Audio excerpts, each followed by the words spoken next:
don't get my face, I go every time.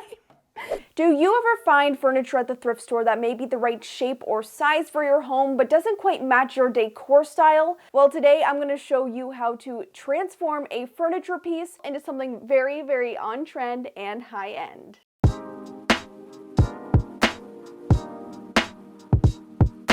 Hi, I'm Alli and welcome to my channel. We are taking on two huge thrift flips today. I'm so excited about it, and it's part of a collab with some other creators here on YouTube. I'll have a little bit more about what we are doing later in the video, but right now I want to hop into what we're doing today. Now, my thrift stores, I don't know if they're anything like yours, tend to not get in any good furniture, or maybe I just miss the days when they have it and people buy it up right away. So if that's the case for you, a great place to look instead would be Facebook Marketplace. And I came across this listing, and when I saw these little tables right here, I knew they were perfect. I already messaged the seller and arranged to go pick them up, so come along with me as we go pick up these tables.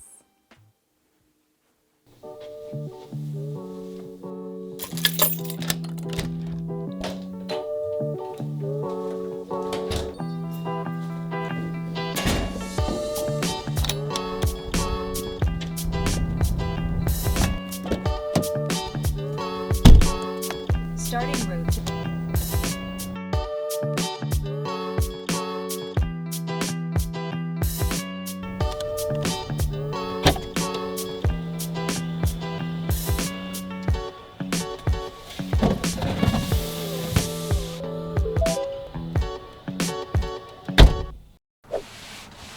The very first thing I did when I brought the table home was give it a good clean with some warm and soapy water just to get away all of the dirt that was built on this. It's a great thing to do when you first pick up a thrifted furniture piece. And here is what the before looks like. It's a pretty basic table with a drawer front and a nice platform on the bottom. And the table is real wood, which makes it a great base for a thrift flip. However, the finish has seen better days, which is why I felt this would be an okay piece to paint. In order to paint it, it needs prepped. So let's get started.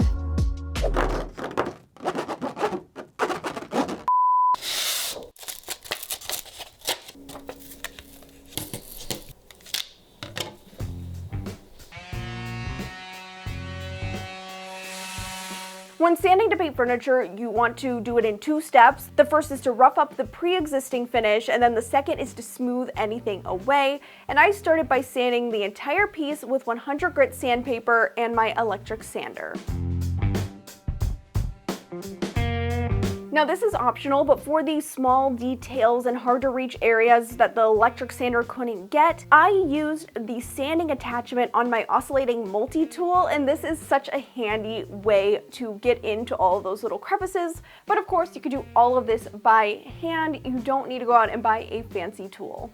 I then repeated the entire process all over the entire table again, but switching to a finer 220 grit sandpaper on both of my sanders. At this point, the finish should look worn away and worn down, but it does not have to look completely removed since this is about painting instead of restaining.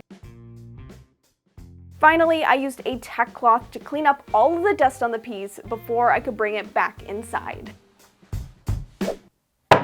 Now that the table is all sanded, it is ready to be primed, and I'm going to be using the Zinsser primer for all surfaces. Now I bought this in a quart size. That's all you're going to need. It's more than what you're going to need for this project. And when you're going to go from a dark surface to a dark color, you actually want to use a gray primer. However, they did not have that at the store, but if you can look on the can here, it says tintable. So I ended up having the store employees tint this to a gray color. So that's gonna make this way easier to prime and way easier to give that first coat of paint.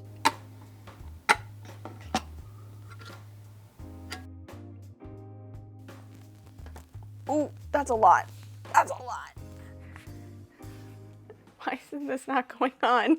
Oh, there we go. You missed the funny part. We don't know. That could be on here permanently. Okay.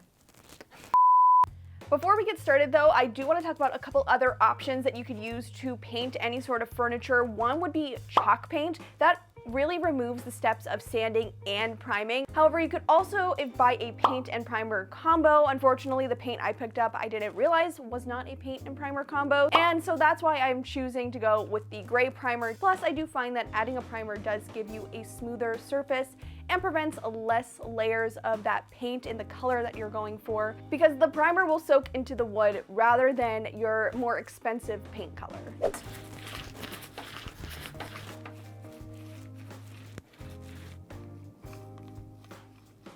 I'm honestly super impressed with how well this gray primer covered the table. I know it's going to be great when it's time to go in with our darker paint. In the areas that are hard to reach with a roller, I'm going in with an angled paintbrush. This is going to help get those corners and other little nooks and crannies filled in. The primer has been sitting on here drying for a little over an hour, and that is just enough time that it needs to add the first coat of paint. So I'm going to use this cabinet and furniture paint by Valspar. It is in the color Black Magic. As you can see, the paint has already been used. That's because I planned to get a different video done using this paint before posting this one, but it didn't work out. So stay tuned for that. That will be coming up on the channel. Make sure you subscribe so you don't miss it. That was really awkward. Anyway, let's put on the first coat of paint. Just gonna do a thin layer with a roller that's designed for cabinets and doors. That way we get a nice, smooth, even finish. And the best part of using a cabinet and furniture type paint is, one, it's super durable. Secondly, because it will have a self-leveling effect in it, so you don't really have to worry too much about paint lines, and you're gonna get a nice, clean finish.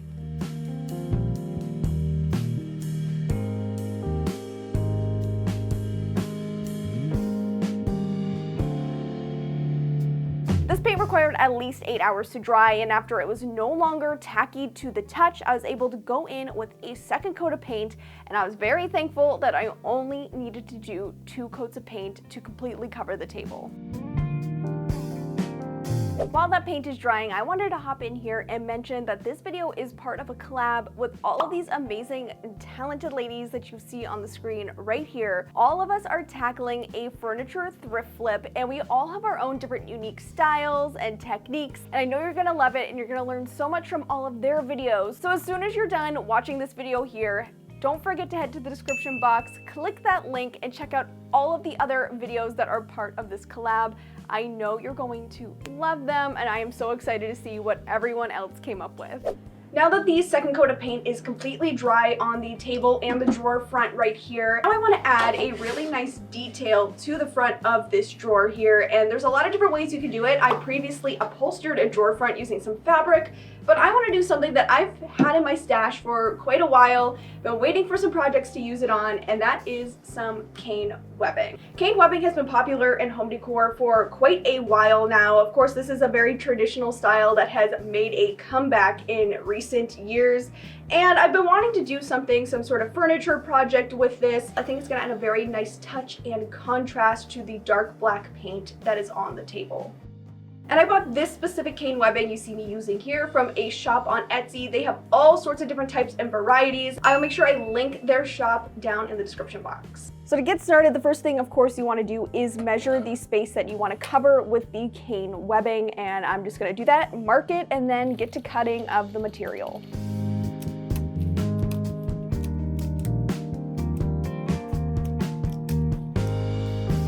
Now that I got my little piece of cane webbing cut out, I'm going to go soak it for a little bit. That is going to make this material much easier to work with.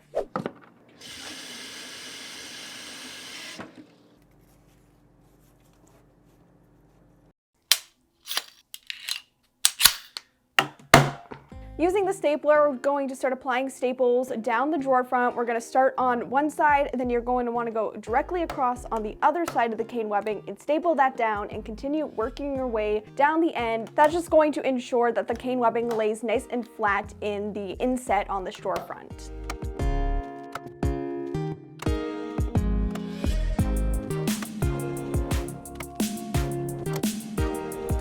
It's been a couple of hours. This cane webbing is completely dry now, and I am so impressed with how this turned out. It is nice and flush to the surface of the drawer front. I was getting a little bit worried that it wasn't going to work out, but I'm so happy it did. Now there's one problem that we have to address, and that is the staples. They are an eyesore. They do not look good on the drawer front, so we need to cover it up. So my thought was to use a little bit of some bosswood, and this is like the very, very thin sheet that you can get. Basically, it's like a wood veneer that's gonna trim around the edges to cover up the staples. I'm just going to measure how wide I need to cut the trim, and then just using a ruler and an X-Acto knife, it is so easy to cut this material. And I'm going to then give it a coat of paint and let that dry before we can move on.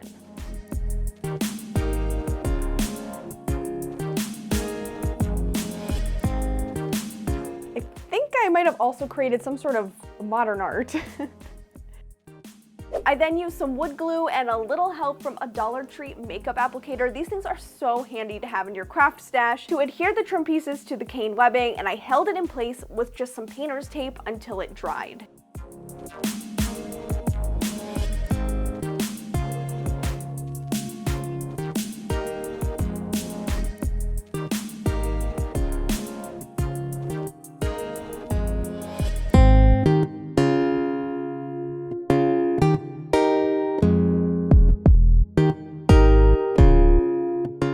I picked up this drawer pull from the hardware store, and I just measured where it needed to be placed, drilled 2 holes, and attached the handle. Now the table is completely finished, but I am not ready to show it to you yet because I think there needs to be something a little more. I want to do another thrift flip for this video, and I'm thinking a lamp that will complement this end table, but I still need to go find one, so let's go thrifting.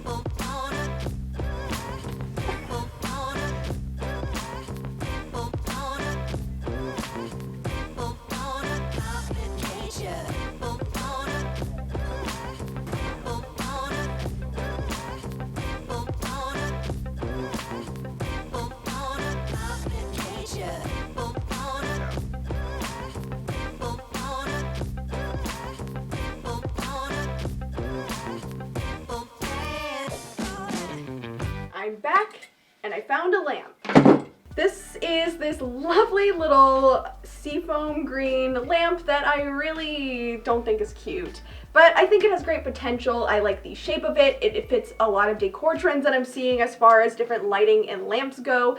So I thought it'd make a good base for it. And I'm gonna try out a very new technique that you're going to see in a little bit. But first things first, let's get this cleaned up and let's get a coat of primer on it so that it is ready to go. The coat of primer is dry on the base. I only did 1 coat, but now I want to start building up the layers before adding in the texture. I'm going to start with a base at the base of the lamp, and I'm going to paint it using this color Linen by Folk Art, and I'm just going to cover about the bottom quarter with this paint.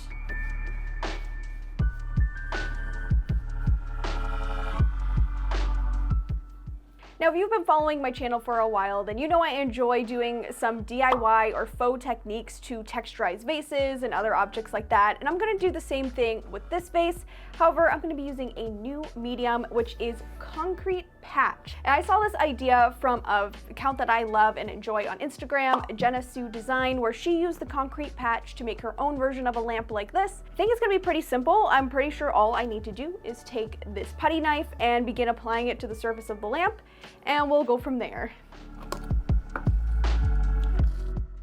You know what this has the texture of? What? This has the texture of that whipped Yoplait yogurt. Ew. It's weird.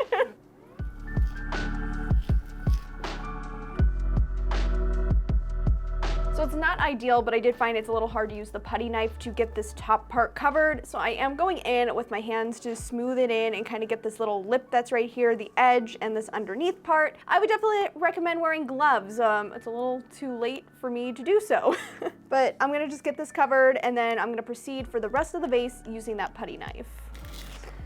So I'm finding what works best when applying this concrete patch is to put quite a bit of pressure into it. That's going to give you a much cleaner and smoother finish, and it sticks much better to the surface of the lamp. Now that I've mostly reached to where the paint begins on the bottom of the vase, what I want to do is take the concrete and sort of feather it downwards so that you can start to see a little bit of this tan peeking through. That's just going to give the illusion that this is a really nice piece of pottery, and I don't know, I just felt like it just felt right.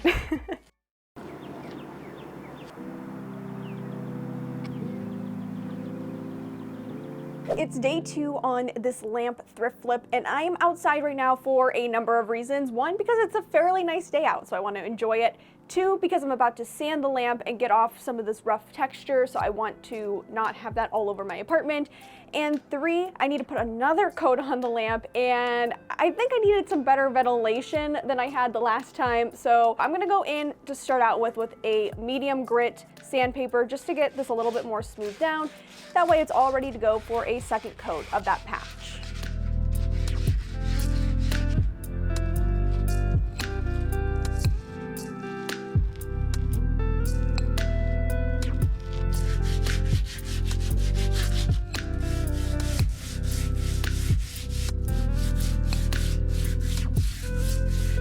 Now that the lamp is sanded, all the concrete is applied, I'm really not super satisfied with the color that the concrete patch had. It's a little bit too light, but I want to make it look a little bit more finished, a little bit more aged and antique. And I'm thinking to do that, I want to do a wash of a black acrylic paint. What I'm going to do is mix up some black paint and a little bit of this tan color with quite a bit of water to create a wash. And then using a chip brush, I'm going to go in and start applying a really thin coat, and then immediately taking a paper towel and wiping away that excess water. I really just want this to have a nice light coverage on the surface of this lamp, and it's always going to be buildable depending on if you want the lamp surface to be darker or lighter, and you can also darken it in some areas versus the whole thing, and just play around and have a lot of fun with it. But this really did bring in the color and darkness that the concrete was missing. And also what was really great, because I did such a light coat that in some of the areas where the concrete wasn't raised up as much, the paint really didn't take to those areas, so it still left some of that really nice light concrete color, because then it wasn't all over just one exact shade.